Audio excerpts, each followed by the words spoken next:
Hi, welcome back, y'all. We are to the end of February. I can't believe how quickly this month has really gone by. I can't believe it's the end of February. We're going into March, and I'm really excited for what's coming up in March, but we still have well, I'm still currently in February. Y'all will hear this in March, but concluding our Black History series.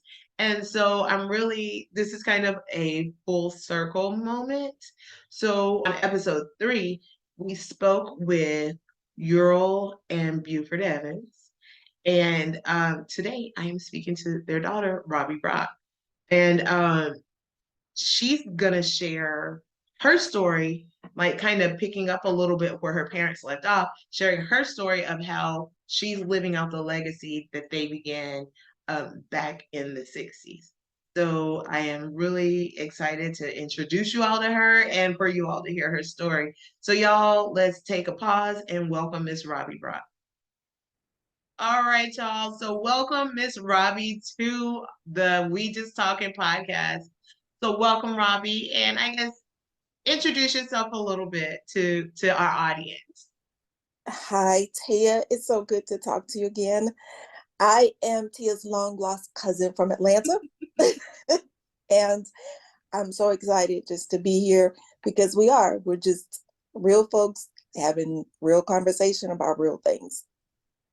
You know what? It's so true. And I'm going to tell you, I didn't recognize the need for these type of conversations. And Mhm. as friends have been listening back over the past few weeks to our parents' stories, they're like, wow, this needs to be told. These stories need to be heard.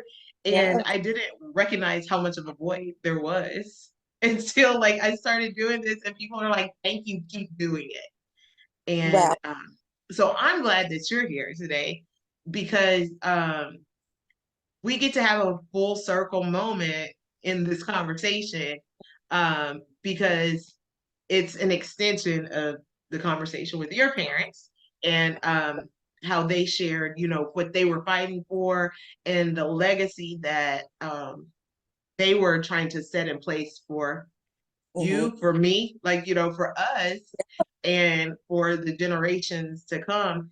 And so I'm excited to kind of get into it a little bit here. Um, Yeah. so one thing that your parents shared was of course, how they were very involved in the civil rights movement, in the nonviolent movement, how really they're a part of history because they Yeah. each, marched with Dr. Martin Luther King. Hmm. And we kind of laughed because they said, every year we would get up on Martin Luther King's birthday and have breakfast. And we would make Yeah. the kids sit down and, have a devotion and then watch the parades and kind of learn a little bit about it. And they said, Hmm.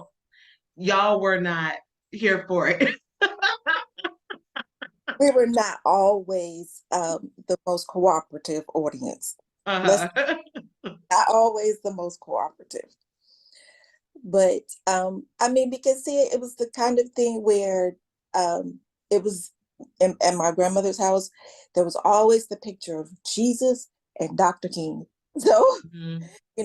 that was just the kind of household it was. But, my parents were about a Dr. King holiday long before it was actually a legal holiday. Mhm. Yeah. And, when I just think back over those years, in context, it was, oh my God, here we go again. Yeah. Because it was such a distant, just for them, it was right there in the moment. Yes. Right. But for us, it was just distant history.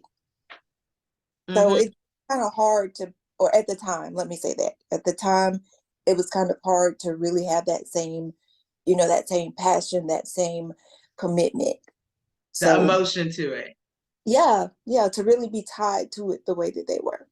You know what? It's true that you say that, and that's one thing I think about. It's like they tell us stories about Mhm. things that they did, and I just had this thought right now. It's like they might as well have been reading us Bible stories because that's how far like it Yeah, felt like. And they're yeah, like, no, this is mm, what we did. This is not right. a story that we're making up to tell you. We actually were living through this stuff. Yeah, And so, exactly. yeah. And so, I know that had to have stuck with you. And as we were talking, you were kind of sharing a little bit um, about growing up with them as your parents and how, like, they influenced you all and wanted you all to be kind of involved. So how did that, what they did, right? Their involvement in the community, their involvement in the fight for equality, how did that influence you into your adulthood? It's amazing because, and I'm sure Tia, you've experienced this as well, but you don't really think about the influence per se. You think about this is who we are and this is what we do. Yes. And yeah, so you don't really give it a lot of thought per se, but um, I mean, I remember as a teenager because I mean, my parents were always involved in some type of community aspect. So of course, Mhm. you're like, oh my God, it's Saturday. I get to sleep in. And it's like, no, we're walking 20 miles today to raise the money for the March of Dimes. You know, and you're thinking, I don't need a dime. I mean, we're teenagers, right? Yeah. Yeah, I'm the oldest of our crew. So, Yeah. I was, yeah. But it was just the kind of thing where, because we were raised with an attitude of gratitude. And Mm-hmm. we had to understand early that we were blessed to be a blessing. Yes. And yeah, and those are the kind of values that you don't necessarily think about it per se, um, as influence or legacy. You just, this is who we are and this is what we do. And so I remember walking that first March of Dimes walk. And I remember my parents saying, there's nothing wrong with you. You're a healthy kid and you can walk these 20 miles. And then, of course, you had to hear that story. When I had to walk to school, you know, Yeah. It was yeah, cold. My shoes had holes in them. yes, exactly, Like, exactly. So you should be thankful that you can walk for these kids. And it was just, this is just who we are. This is what yeah. we, You know what? And I think when I think about like legacy and how did it influence you? What did it teach you? I don't think it was a lot of times of them telling us this is yeah, what it is, this is how it made me feel, but more like modeling things. yes, Like this is yes, what, so like you said, this is who we are and this is what we do. Like my mom yes, is super generous. Like if anybody's having a baby, she is crocheting and blankets, or like if she has money to help somebody that needs help, then right. like she'll pass it on. And so she never outwardly was just like, this is Mm-hmm. what it is. It's just, I guess, modeling a servant's heart. Having a servant's heart is what it Yeah, is. yes. And And understanding that no man is an island unto himself. hmm exactly. Yeah, exactly. And it's important. It's very, very important when we start to talk about legacy and how will my children, my grandchildren remember me? What hmm about me? Yes, So, and so that segues into what I was going to say, because you are a mom, you are a grandmother, and so yes, now you are molding generations to come. yes. And so as a parent, what does that look like for you?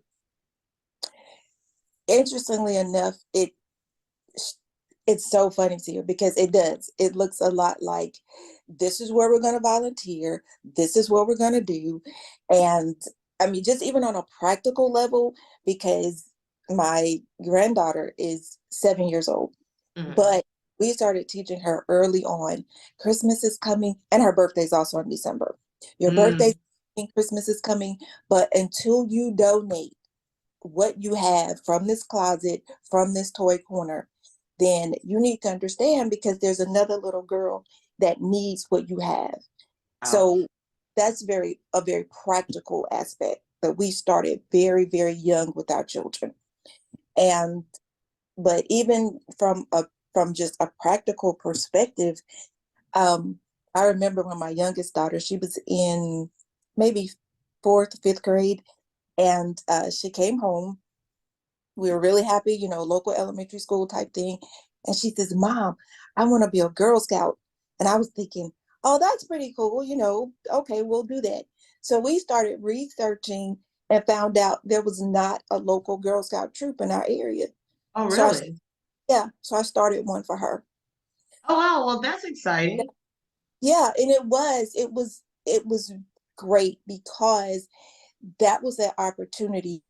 Say you have to be the change that you want to see.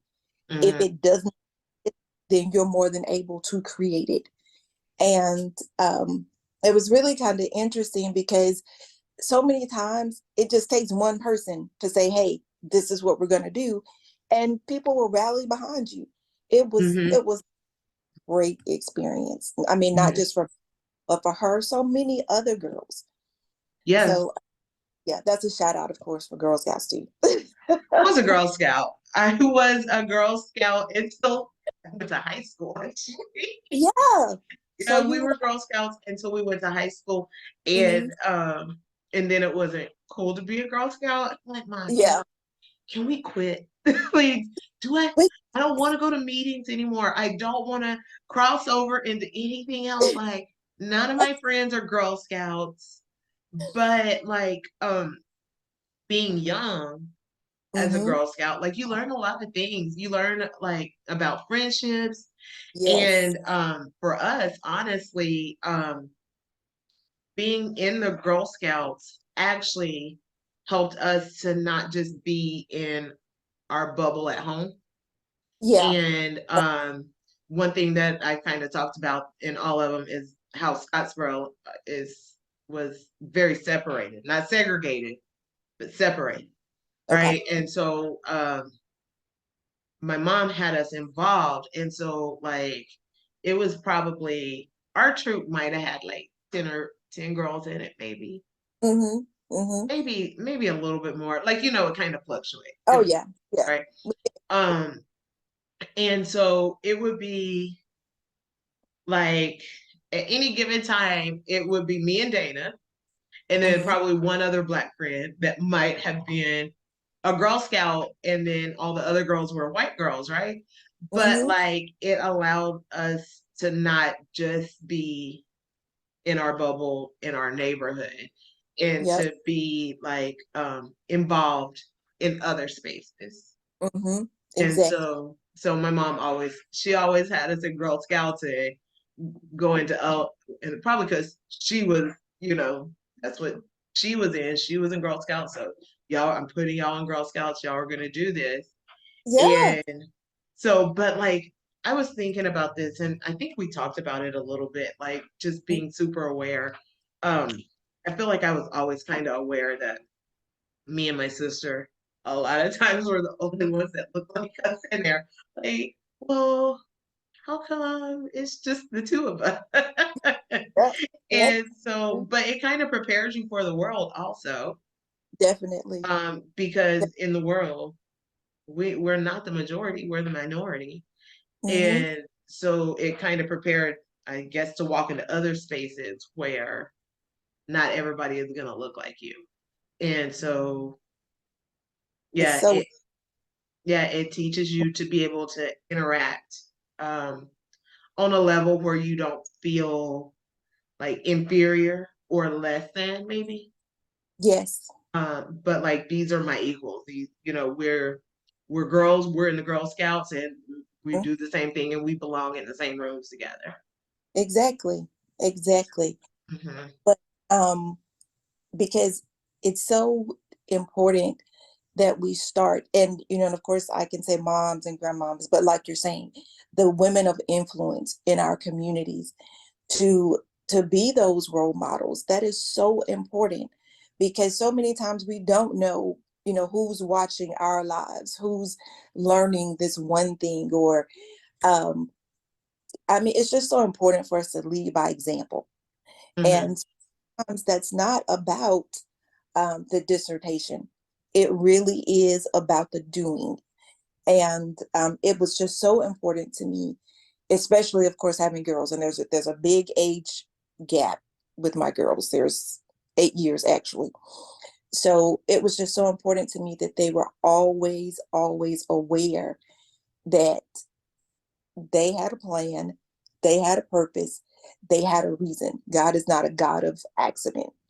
And so when he puts you in these situations, these spaces, these places, you have to be comfortable knowing that that didn't come by surprise to God. It might have come by surprise to you that you're Hmm. in a place or that these doors have opened for you. But you have to know that you deserve to be there. You deserve to be there. You're worthy of whatever the situation, whatever the calling. And we just have to sow that seed into the women, especially coming behind us, that Hmm. you are enough, you are worth every single opportunity, and you can rise to every occasion. Yes. I think as women, I saw somebody post something Hmm. about like women's conferences and like speaking into the lives of women. And it's like, I want to go to a conference where it equips me to go out and be show up and be present in the world and be able to fight battles and speak for myself. I don't want to go to like a conference where it's just like feel goods, like, oh, you're beautiful, you're this and that. Like, and that's exactly what you're saying. And it's so true that we as women don't always get that encouragement. We get the encouragement of like, oh, you're pretty, you're this, you're that, but like we need the same encouragement of how to show up in a space and how to Yes, be strong and how to speak for yourself, yeah, and yes, because our voices sometimes can get silenced. hmm, They can be exactly, silenced.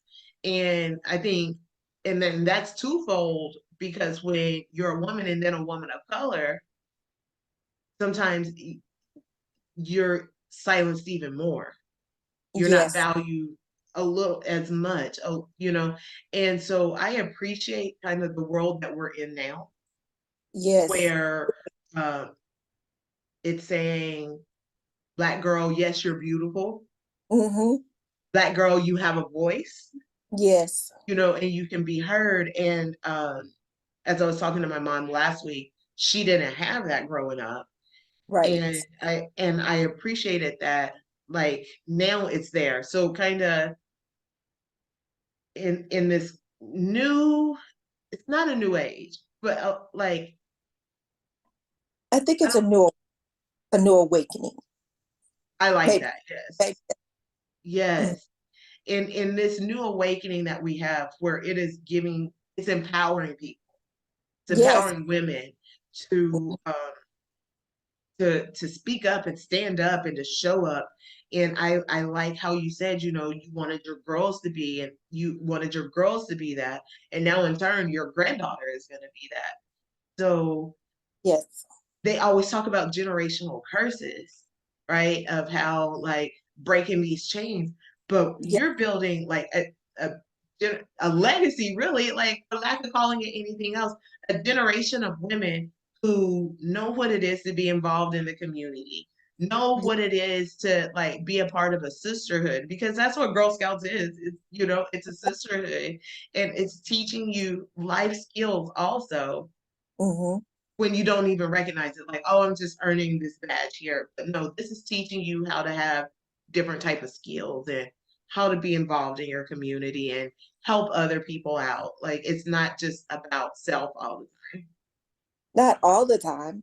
time. And because I think that's something else here that's been lost, especially in our community, is that it is okay to take care of you. Mm-hmm. And I think we're striking a new balance, especially in this upcoming generation, because like you're saying, I mean, women have carried the load, and Black women have carried a load for a long time. Mm-hmm. But I am so thankful that we are coming to a conversation now, even to say it's okay to take care of you. Because the reality is, if I don't take care of me, how can I take care of you? If I can't take care of my own, then how can we take care of a community? So it's so vitally important that we're able to connect all the dots for Mm-hmm. wholeness. Mm-hmm. Yes, Yes. and it is true. Like if we don't look out, not necessarily look out, but take care of ourselves. Um, and as Black women, that's the Mm-hmm. other thing that we have always had to be is the strong person and Yep. have the strength to like carry the weight like of the family, like be sometimes the backbone of the family. Like there is the husband is there, but the woman is there a lot of times, like, you know, dealing with all the weight, like the weight of things. Yes. And yeah, and then like, you know, um I feel like I was having this conversation, I think with my small group the other day. It's like, you know, as Black women, we have always been told to also say, it's okay, I'm fine. Like, Yes. you know, and push our feelings sometimes aside to Mm-hmm. cater to other people. Mm-hmm. And so I appreciate what you just said. Like, yes, we too have to take a step back and take care of ourselves because if you're not Yep. whole, you can't come into any situation and bring anything of value into any situation. Exactly. It, Exactly. you know, mm-hmm. And the one thing that I was adamant about with my daughters, and I mean my youngest daughter is 23 now, so I don't have any babies. Grandbabies. Yeah, but to realize that life in and of itself will give you enough baggage. So let's try to take as little as possible from our house because I mean you will know once you leave that covering of home and the people that love you, the people that care, life will give you the baggage that you'll have to figure out down the road. Mm-hmm. So it's just so important that while we have that time, while our daughters are young, while they're, you know, in that very impressionable stage, while they're soaking it all up, that we're speaking life, that we're speaking those positive confessions that you, because the one thing that I love with my granddaughter is who is mama's smartest granddaughter ever. And she needs to hear that now at Now, 7. Yeah, mm-hmm. Mm-hmm. it is. It's so important to speak life. Because this time with our children, our grandchildren, it's so limited. It really, really is. So we have to do what we can while we can. And Words God will, matter. yeah, he'll do the rest. Yeah, words matter. And when, I mean, I think I was telling you, I don't have kids, clearly. I have a dog. But when I look at my friends' kids, like my friends have kids and things like that, you know, they pick up on everything. One, they pick up on Oh, everything. So yeah. that's one way we know that words matter. But like in seeing my friends raise their kids, I also see, like you said, the limited window that you have of influence over them. Because once Yeah. they really get into school and start making friends, Yes. that influence starts to weigh heavier than the Hmm. things that you know that you teach them. And so having that foundation and having that knowledge of who they are and where they come from and what their values Yeah. are is so important because then once they start getting involved in the world, they have a moral compass to also point them back. And if people are saying negative things to them or about them, they Hmm. remember those affirmations that you speak over you know over them every day, every single. Exactly. Really are. Talking about like um how you know our parents came up in a time of working through segregation, through integration, being involved in the fight, and then like their kids, which would be you and me, we're the kids of them, right? Like Yep. our we came in like a weird middle stage where people didn't show. I like to say they didn't show their slip. Like, you know, their slip wasn't showing. Like Right. they kept all those things kind of quiet. You know, Yeah. people didn't they might think certain things, you know, how we talked about you they might think certain things, but when you go outside, you Yeah. don't say those things. Mm-hmm. But now the kids that are coming up now are in a world of where people just say the first thing that comes to Comes, their mind. yeah. What comes up? And yeah, I mean, it might even just be a fleeting thought, but they say it. Uh, really, really. And so, kind of like having young women and children now growing up in that world, Mm-hmm. um, how have you helped them deal with those type of things? It's it's really interesting to you because I guess I didn't really realize that my children, my sister's children, have more in common with my parents, with their grandparents in this particular social atmosphere that we're living in. And I don't think that really, really hit home to me until I supported and encouraged, my parents supported and encouraged our youngest two children to actually march in the Black Lives Matter march Yeah. when, yeah, when it came to Atlanta. And Mm-hmm.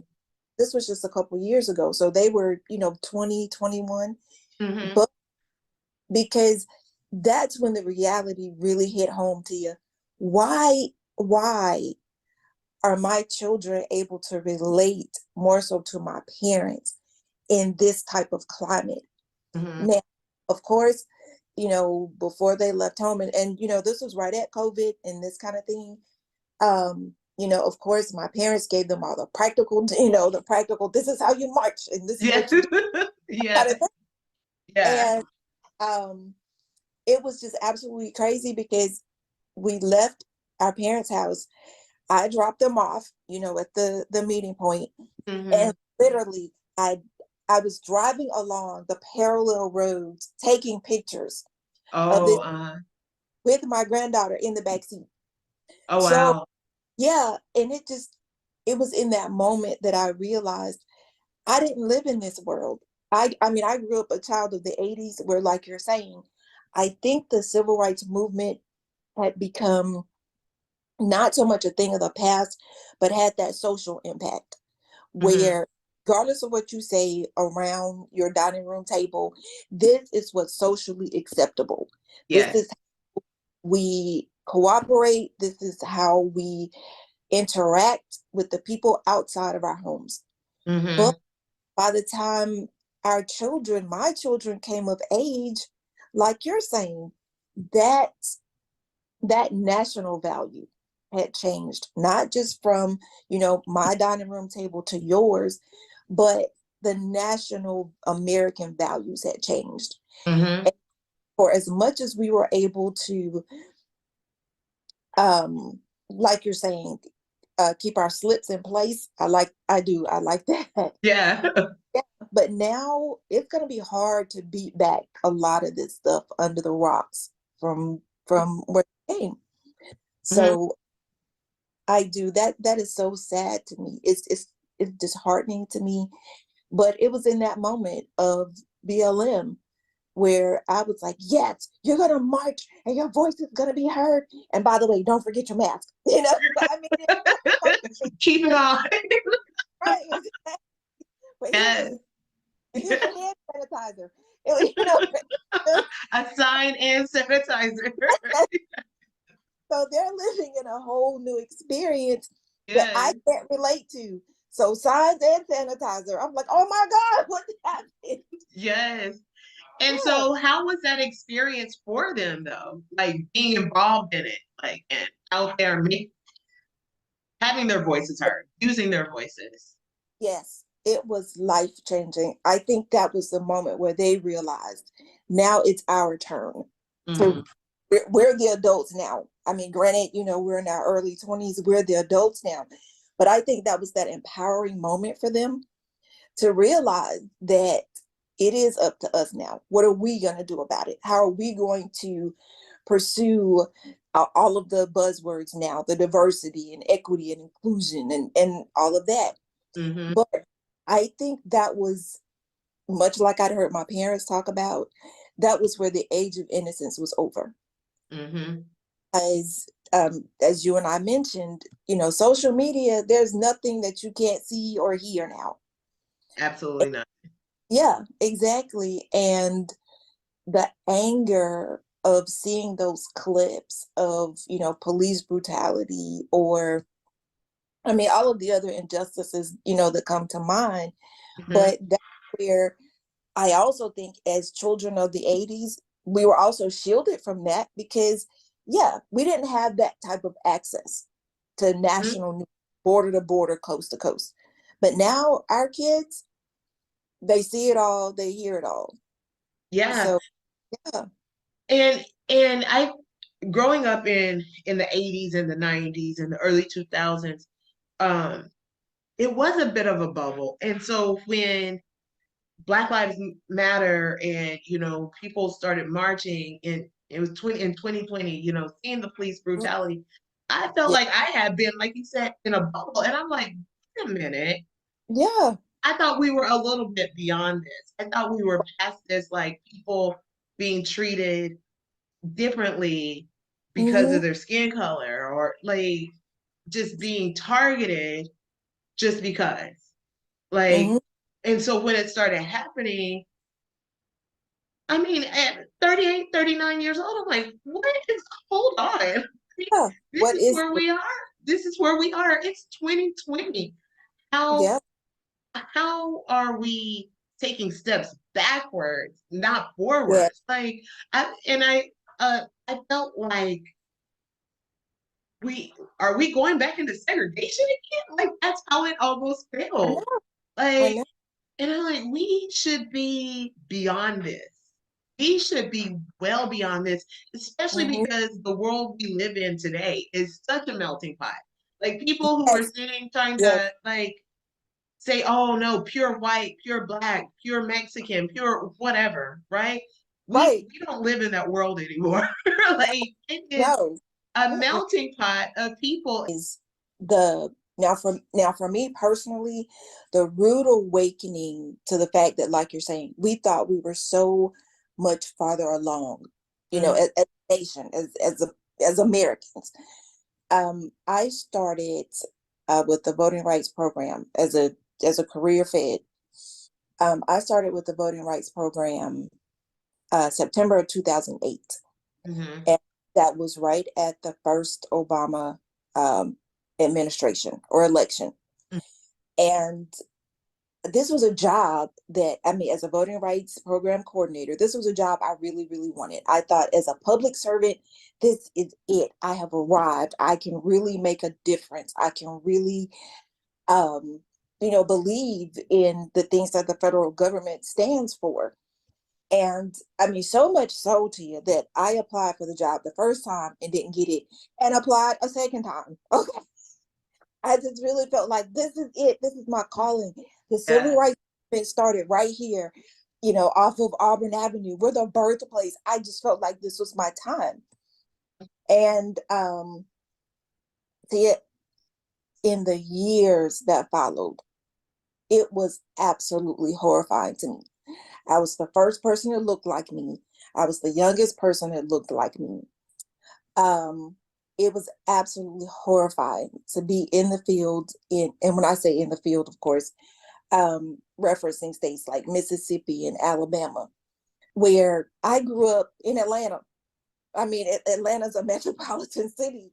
Yeah. So to actually go into some of these small towns and to experience the mentality of not even the 70s, but what I would think my parents had experienced, in that 50s and 60s type movement.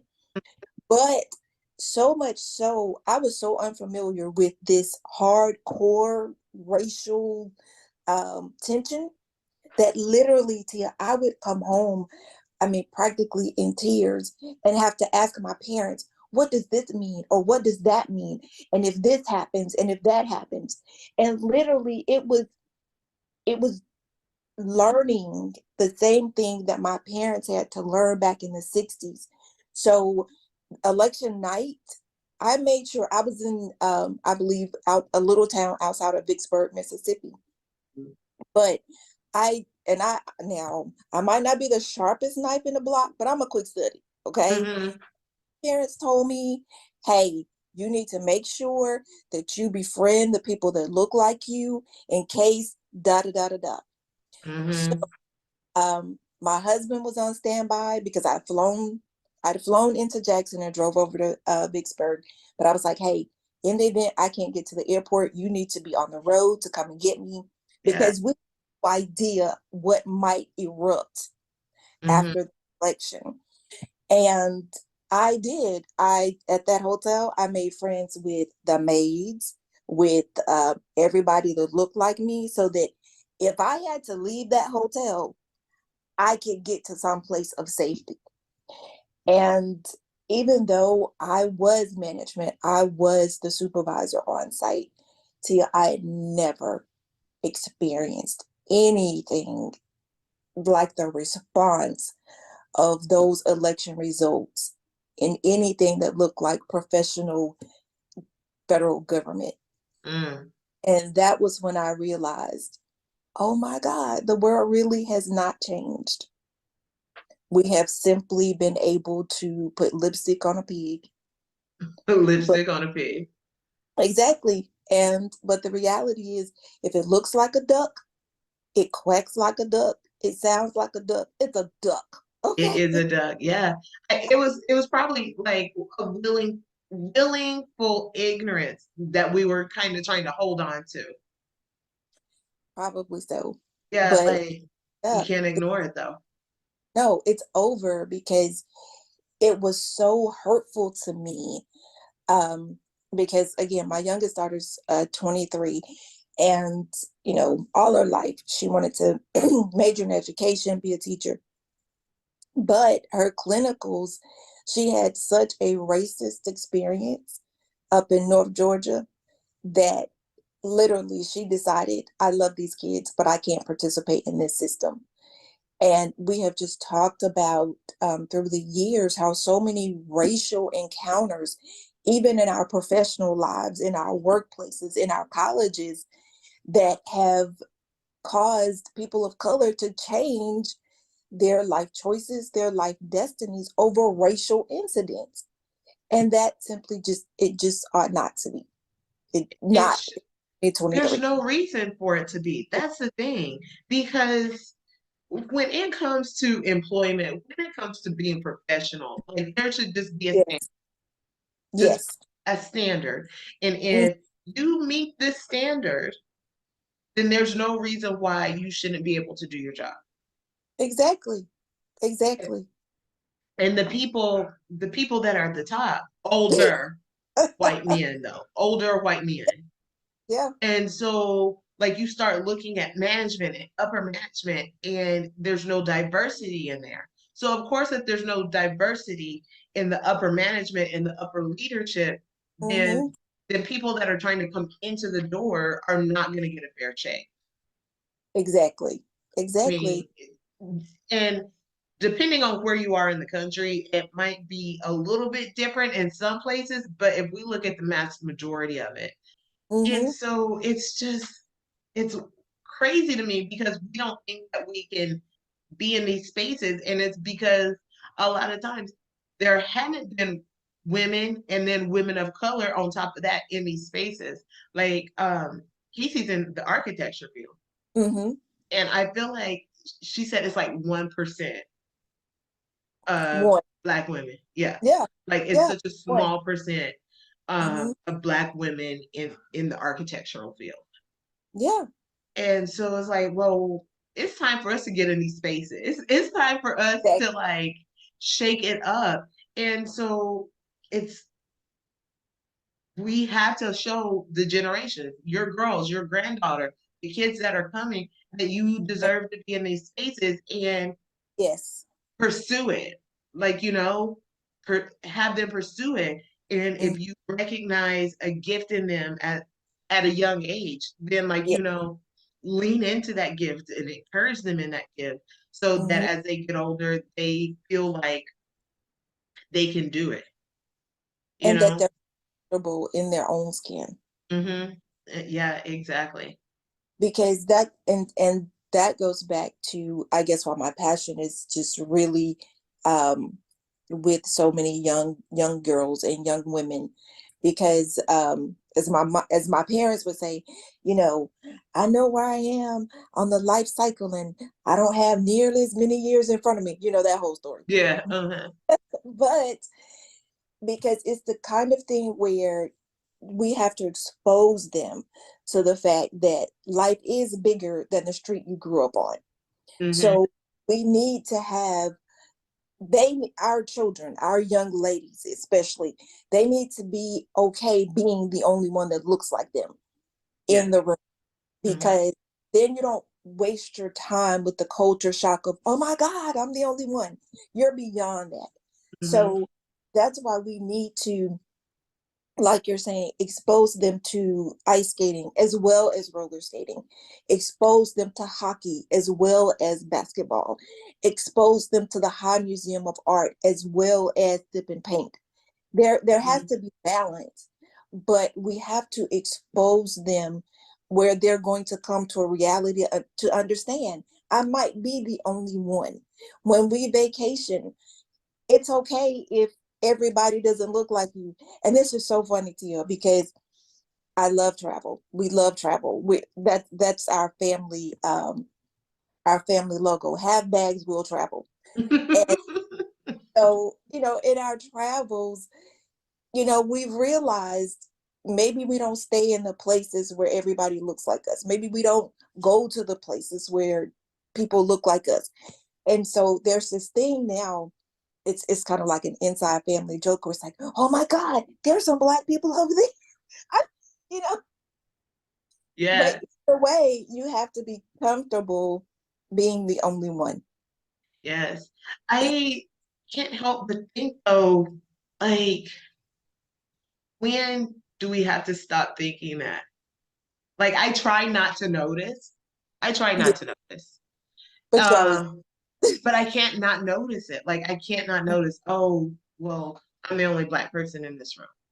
But I also see the flip side of it. I also notice it for white people though. And I'm like, do they think the same thing that we do? Like, oh, I'm the only white person in this room. Like, how did we? They do. Like, is it the same? No, I promise you they do.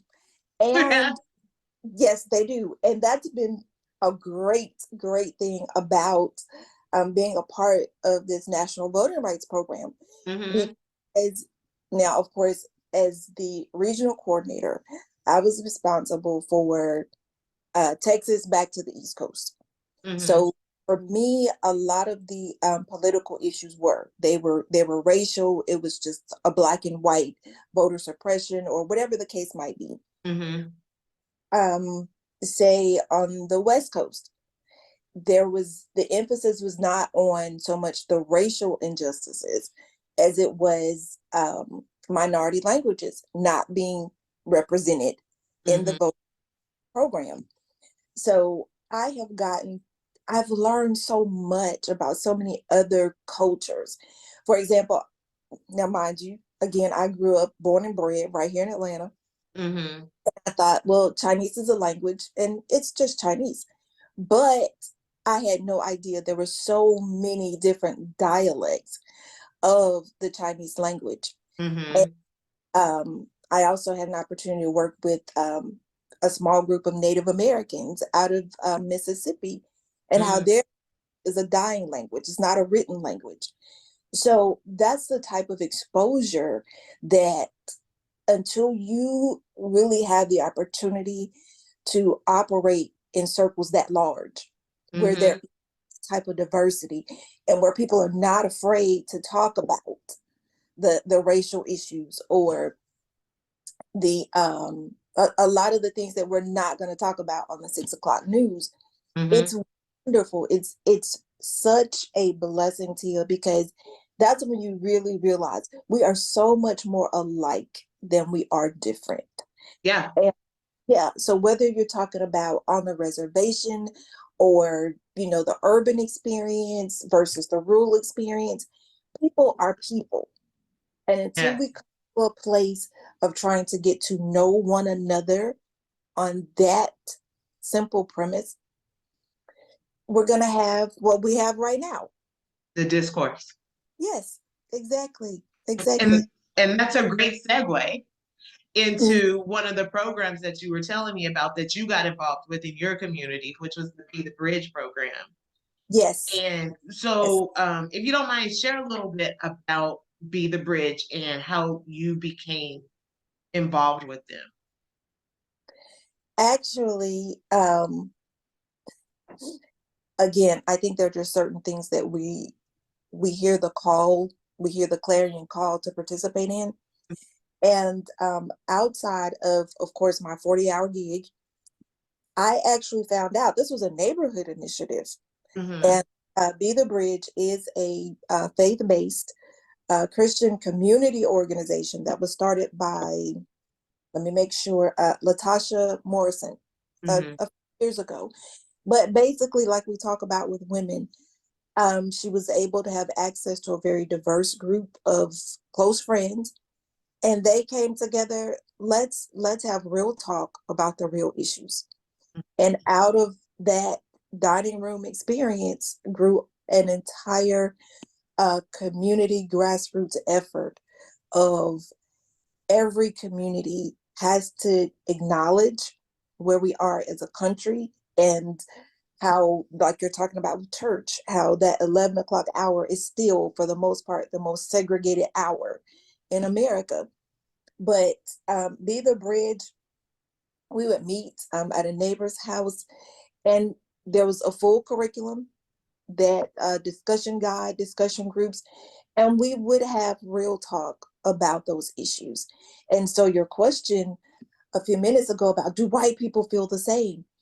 It was amazing to me, like you're talking about, especially to be in a room with the older white men, how much, um, to some degree, how much guilt they felt historically, but yet how they would say, but I didn't do it to you, or I didn't do it to them. So why do people feel this way? And why do people hate me? It was such an opportunity to really hear from that side of the room. Mm-hmm. But as well, it was, I think, just as shocking to a lot of them, especially once you start to talk about the age divide, how we have to use so many coping skills, how we have to always answer that question of, when will it be enough? You Mm-hmm. know, we've attained degrees, we've attained a certain tax bracket, we've attained certain positions, we've made it to the White House. So in their minds, so many of them, Tia, believe, well, you all have arrived. You Mm-hmm. all collectively, people of color, you've arrived. What's the problem now? So it was just such an awesome, awesome experience. And I mean, not just the learning, but the sharing. Um, some Sundays we would leave, look, Bob's house in tears. Yeah. Yeah, literally, his name was Bob. He and his wife Gail. But literally, some people would just leave there in tears. Some Mm. people, I mean, just the hardcore shock of it. A lot of our neighbors that were from the West Coast, apparently they didn't know that, oh yeah, I've got this great job and I'm moving to Atlanta, but that they would still be profiled or followed home depending on where they lived. And so a lot of that reality for a lot of our neighbors from the West Coast was a lot. It was a lot to handle. Um, but it was an invaluable, priceless experience. And um, we I think the curriculum is maybe 10 or 12 weeks or so. And Mm. Mm. yeah, so it's an extensive period of time, but it brings home that awareness that the change has to start with you. Yeah. So yeah. So if you're in this community, and this goes back to the faith-based part, what about loving your neighbor? Can we just wave at one another at the mailbox? Mm-hmm. You Start know, there. yeah, let's just start at the Mhm. place it's not so painful.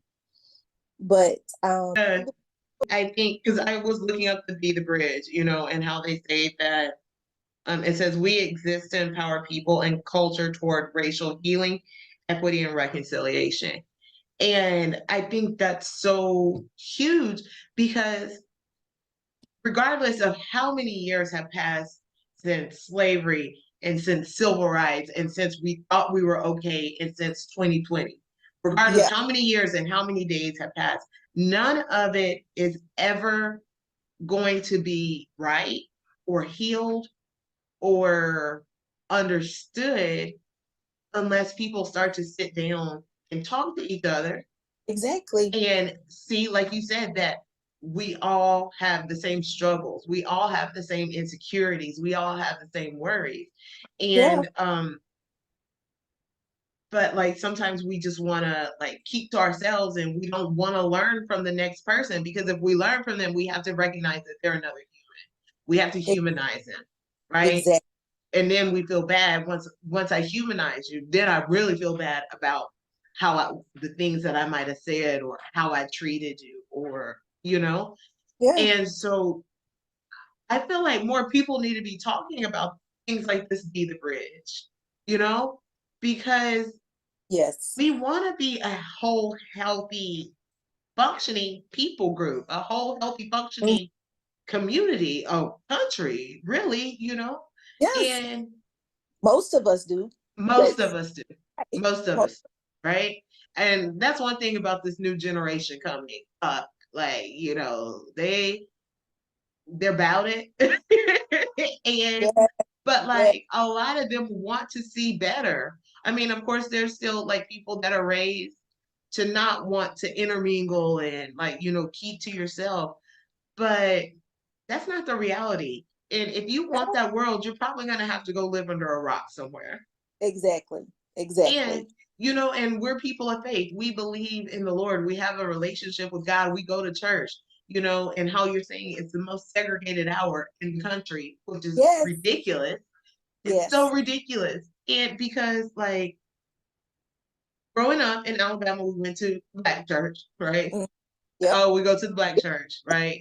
And yep. then when we moved to El Paso, we went to a white church because our pastor was white. Like, Yep. and now then I moved to Dallas Hmm. and we went to another white church when we first started going. And then we found this church that we go to now. It's called Social Dallas, okay? Okay. And and so like our pastor is black, but his wife is white. So like Exactly. So now what do you call it? yeah, we just go to church. We go to Right? church, right? Right. And the thing about it is I look at social, I Hmm. look at my church, I look at the worship team, like the people that are in the worship team, the people that are like on leadership that are leading connect groups or small groups, Yep. and Hmm. even just the congregation. And it is very diverse. It's such a diverse church, right? Good. Very good. And if you think about it, that's what heaven's gonna look like. Yes. There's Yes. not a white heaven, a black heaven, a Hispanic heaven, an Asian Yes. heaven. Like we all gonna be together. So why are we segregated down here? And that's the questions here that we talk about where it's like, okay, let's just look at this from a walking around perspective. yeah. Because like you're saying, one of the things we talked about and Be the Bridge is the church has to take some responsibility Mm-hmm. for where we are and where we've been. Mm-hmm. And especially in America in the deep south. Because there was a time when it was very not only acceptable but expected that you would leave the church, go participate in a lynching, and then come back and really feel like you had done the will of God. Mm-hmm. But yet, I mean, even when we look at Paul, I mean, Paul, of course, being, responsible for spreading the gospel to the Gentiles. Even when we look at that, Tia, Paul thought he was doing the right thing until he came into a personal relationship on the Mm-hmm. road. On the road And to Damascus, yeah, yes. so we need to stop. And of course, clearly, this is my soapbox issue, but we need to stop this foolishness of religion and really do some soul searching about what that relationship really looks like. Mm-hmm. And because I've heard, and again, this was um, a young lady that was part of Be the Bridge. And that's what she talked about, how her parents loved God, loved their church, loved community, but their philosophy was, what does social justice have to do with my white Jesus? And those are the kinds of things that I'm talking about we all have to deal with, Mm-hmm. because there was even an older woman, and this was something I never thought about, Tia. She says, I'm here. I'm gosh, Tia, she must have been in her 70s, 80s. I mean, an older woman. And Yeah. she's, so I was a believer for most of my adult life, but I decided I would become an atheist in my 60s or so. So I think that the fact that you all believe, as a faith-based group and organization, that you're the only ones that can come to a place of reconciliation. Mm-hmm. I was floored. That was the one thing I took away from that meeting, because I thought, let's be honest, if we could have figured this thing out, we would have done so already. Mm-hmm. Until we honestly tap into not just that concept of religion, but that concept of, we all say we believe in a God who says, love your neighbor. Mm-hmm. Say that we believe in a lot of things until it's time for us to walk it out. Mm-hmm. Talk is cheap. We can talk about it all day long. All day. All day. And so that's why this group it was a faith-based, or formed out of a faith-based dining room experience. But we've got to start in America, in our churches. Well, and because we have to start in our churches, Yeah. because there's more churches per capita than Yes. anything. And we have to Yes. recognize that Mhm. our churches need to be diverse and need to talk about issues that are uncomfortable in Yes. order to get that reconciliation amongst each other. And the problem with a whole lot of churches, like especially in the South, Hmm. especially in the South, where it's like it's just expected for you to do this. It is expected for me to get up every Sunday and go to church. Yes. Doesn't matter Yes. if I'm receiving the word, if I'm learning anything, if I am raising my hand to worship when the music is playing. No, Yes. I'm just supposed to be present there because that's what you do on a Sunday morning. You get up and you go to church, and it's my religion, Yes. In right? the Yeah. Mhm. But the Lord didn't teach us to be religious. That's what the Pharisees were. They were Exactly. religious. And that's what Paul was, religious, right? Yep. And then he had that moment on the road to Damascus where he got knocked up and blinded. And that's when he learned, no, it's not about religion. It is about the relationship. Exactly. It's about the relationship. And how do you grow any relationship? You have to spend time in it. You have to Exactly. communicate. And I think, if we start in the churches and we start to understand what a relationship with God actually looks like, then Yes. you start to have an internal transformation. Like you can't hold on to those negative thoughts. You can't hold on to like the discrimination because that's not who Jesus was. And Exactly. so if you're Exactly. building a relationship with the Lord that you want to look like and you want to know that you're going to spend eternity with him, then I need to start mirroring my life off of what the Lord looked like and give Exactly. people a little bit of grace because he gave us grace and forgiveness Yes. And a little bit of mercy along the way. along the way. Hmm. Exactly. And because, just like you're saying, especially in the South, there is there's a church on every corner, Everywhere. and literally every There's a corner. church right across the street from my house right now. There's a church on every corner. Yeah. Yeah, but that's the one thing, Tia, that COVID also taught us. Mhm. Where we really, really operating in our faith, in a brick and mortar building, or are we going to really bring this thing home? Mm-hmm. And that's one thing that I do. I genuinely love about this upcoming this young adult generation is because, like you're saying, they're calling it what it is, and they're understanding. I think going back to just the simplicity of it all is that it's not about the pomp and the circumstance. It's about, how can I say that I love God, and this is how we roll, if they would say. Mm-hmm. Mm-hmm. Yeah. And I think they're coming back to a place of, we got to do better. And I think they're really, really, and again, even if we have to start with BLM and protest, they have embraced the "we will not be silent" mentality. Mm-hmm. We will In silent. all aspects. Yes, yes, in all aspects. But it's just time. It's time. And because I love when the word says, because when we get to heaven, there's going to be a number that no man can number. And when you start thinking about that mathematically and statistically, that's a pretty big number. It's a lot. Yeah. Yes. So we've got to do better. We've Mhm. got to do. Well, I think also the Lord is really stirring hearts right now, like in a huge way. Um, it wasn't long after we ended our Be the Bridge group that there was a protest that wasn't far from our neighborhood, and there was a whole issue with hiring practices and so on and so forth.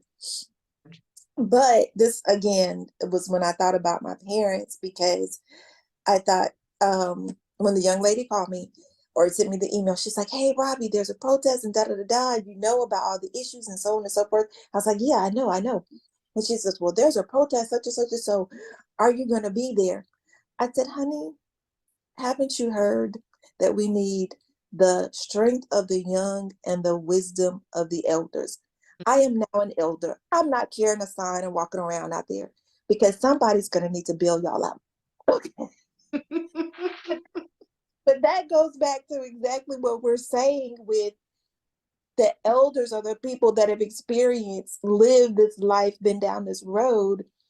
So there's so much value in what they still bring to the table. But I just know that we all have a lap of the race to run Yeah. that has been assigned to us in our generation.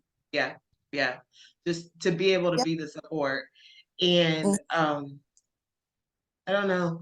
I feel like like you said, we all have our roles that we have to play. Yeah. And just trying to like getting older and learning what that looks like now from this age and from this perspective. And Yeah. well, what do I bring to the table? How can I help? And I guess it's just ever evolving. It's ever It, evolving. it is. And but I think we do have our best days ahead of us. Mm-hmm. And especially if like I said, our church is super diverse, but my church is really young. Let me not Yeah. call them. They're young adults Mm-hmm. who have such a heart for the Lord, Yes. bringing Yeah. their friends to church with them, and in Mhm. turn, they're planting those seeds. And Yes. so, like, it's not uncool to go to Mhm. church. Exactly. It's Or not to, uncool anymore, you yeah. know. Mhm.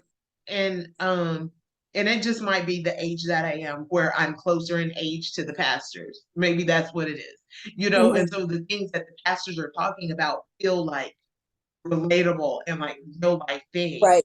But Right. the 25-year-olds are also getting it because they're going through a different type of life than what we had to go through when we were 25. Things But were not as tough, things were not as heavy. yeah. The things that they're having to deal with, I wasn't dealing with when I was 25. Let me tell you, it was just trying to figure out if I was going out tonight or not.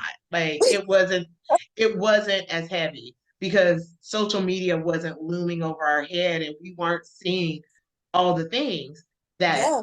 now. So sometimes I look at them and I'm like, how are they praising like this?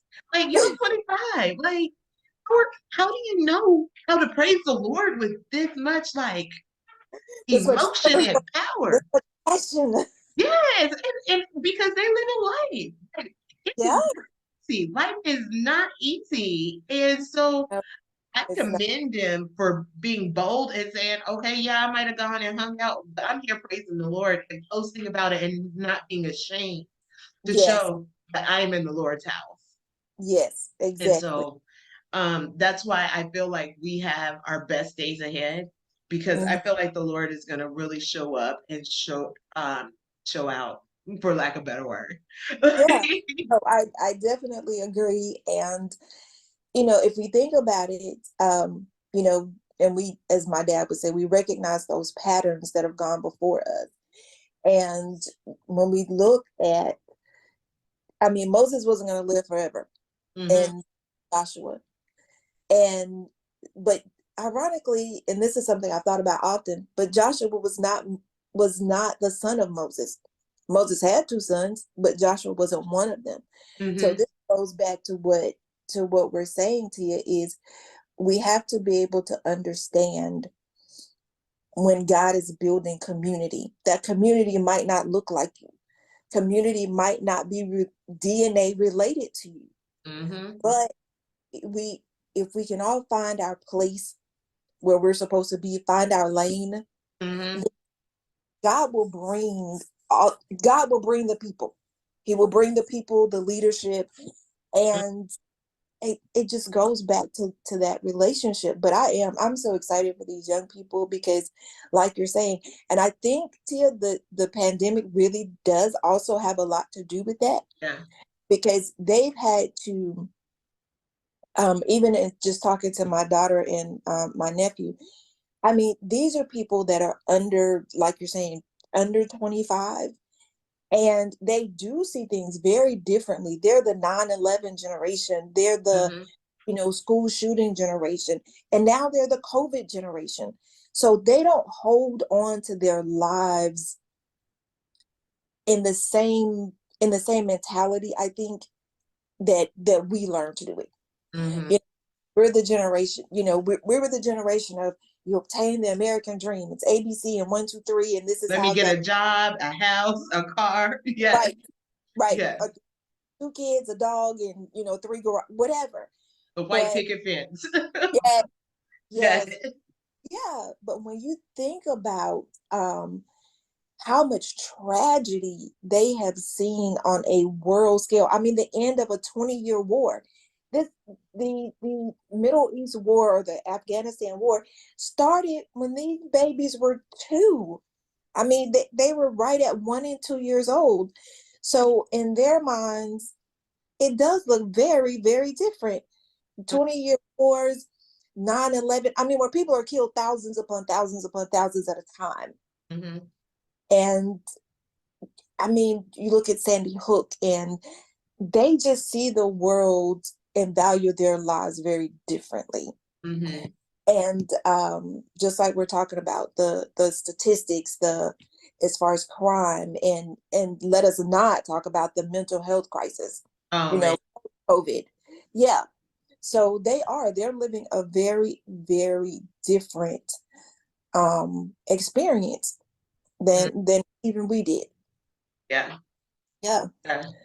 So they had to come with a different set of tools for their toolbox for the A 20. completely different set of tools. I hadn't Yeah, thought about it. I hadn't thought about that, what you said. Like these 20-year-olds don't know a world, really a world of peace. They don't mm-mm, know a world of peace. they They don't.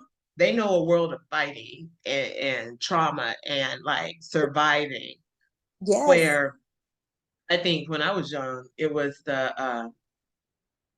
I can't remember what they even called Desert Storm yes, was that was the only thing, but like it was a blip on my radar. I was like, yeah. I was young. I was like in fourth grade, I want to say, fifth grade, I Mhm. think. I don't know. I don't know what this is. Is the world ending? I really thought the world was ending, actually. And then I was like, wait a minute, is this in a world where war? Yeah, we can only hope. Come, King Jesus, come quick. Yes. Oh wait, no, let me grow up. Yeah, I know, I know.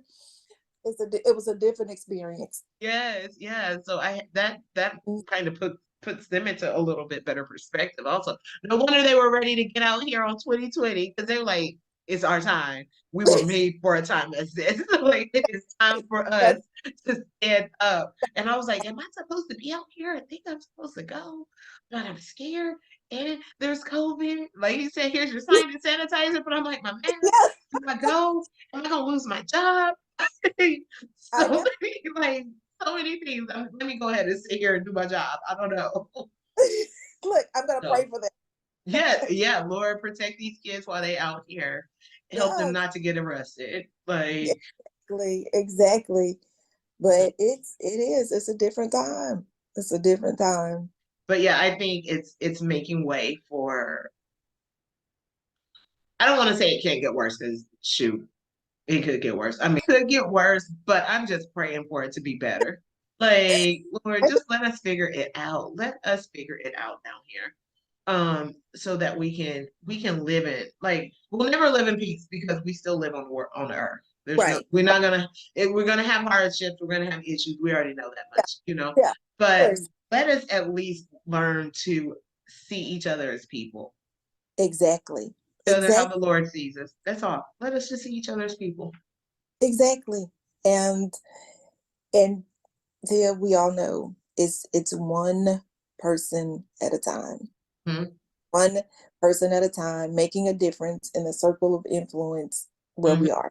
Yeah, Yeah, that's it. And we can just plant one seed because you never know what you plant into somebody else's life, how it's going to sow out and what they're going to plant and feed into somebody else. exactly. So, yeah. So we all have a part to do and a part to Mhm. play. So if Yes. we can take that responsibility for just our part. Hmm. Yeah, And then it'll be a better place. it really will. That's it. Duh. Well, Robbie, you know what? Our conversation has been completely different than anything that we Yes, talked that we about. thought it for me. However, I wouldn't change it. I loved it. I loved it. I It loved was it. Thank you for taking time out of your week and out of your schedule to sit down and talk to me today. Most definitely, most yeah, definitely. Well, thank you.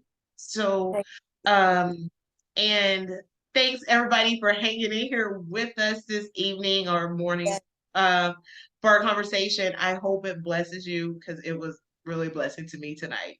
Like, most definitely. thank Yeah. you so much. We had so much fun. Look, feel free, call me anytime. I will. No, I will. I got your number now. So Yes, yes, yes, any, yes. uh, All right. Well, we'll see you next time here on We Just Talking. Thanks.